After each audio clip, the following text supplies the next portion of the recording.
sa pagsulat. Kaya't marapating na nila lahat ang tunay na wikang kapanga-pangarap. Sa panahon ngayon na tayo tagirap, sa pangangailangan ang ating hinahangat. Ang tanong ay ito, mahalaga bang ganap sa ating kabuhayan ang wikang natin? Sa pagpapatulong ng ekonomiya, alin ba ang lubhang sa ating mahalaga? Wikang Pilipino ay kailangan pa ba upang kabuhayan natin sumagal? Kaya nansisang ayon ay tinatawagan, kumindig mangusap sa madlay mabakay yung pagtanggol na sa ating kabuhayan. Wikang Pilipino di na kailangan. Di maitatagpuan sa panahon ngayon. Ating kabuhayan ay ayaw sumunod. Kay raming investor ang paurong sumunod. Dito magpatayo ng negosyong bukod. Magyari kay raming mga kalamidad. Ang ating bansa ay lumalaganap. Bagyo, baha, lindol, buntang di maawa. Dayuhang investor ang makapakot lahat. Mangyari ay kulang tayong mga Pinoy. Talang di hikayat na ako mga pasyon. Nangyari ay wikay laging nakatoon. Sa wikang Pilipino, kulang sa ekspresyon. Kung gagamitin lang ang English na wika, pag-unawaan ay iradikla. Mangyari ang English sa negosyo at tinaya. Laging ginagamit sa palitang bansa.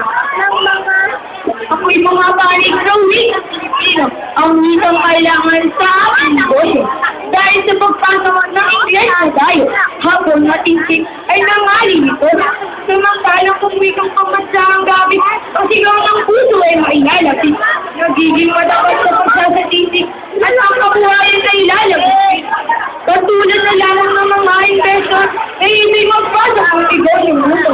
Kapag natuklas na ibigay kumpul-kumpul, sila'y tatanggi mo itang negosyo.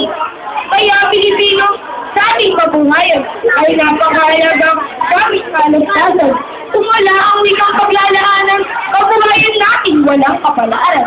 At paano mo nasabing kulang sa ekspresyon ang wikang kabansa na ginagamit ngayon? Mga tulad awing ilong ni Kalintoy, isip sa damdamin, walang Ang nanalayo ang aming natalo. Sa pangkang natigin, nakakain dito. Nakakain dito ang ating ginagawa. Palintunan naman ang sinasabi mo. Ilang panahon na, Pilipino ang daan. Sa pagsasakahan at paghalipan. Bakit hanggang ngayon, ating kabuhayan, walang pag-aasenso, walang nahinay. Dapat sana ngayon, maaliwanan ang ating pangkabuhayan nilalanda. Bakit kailangan umangkat? Nasaan ang sabi mong bayan ay maunlad? Maraming usapan ang di na kailangan. Sapagkat kay daling magtago, Makalimutan mo itong patalo mo? Hindi nga ba nasa Pilipinas tayo? Sa ating populasyon, ilan lang ang dito. Marunong sa Ingles na sinasabi mo.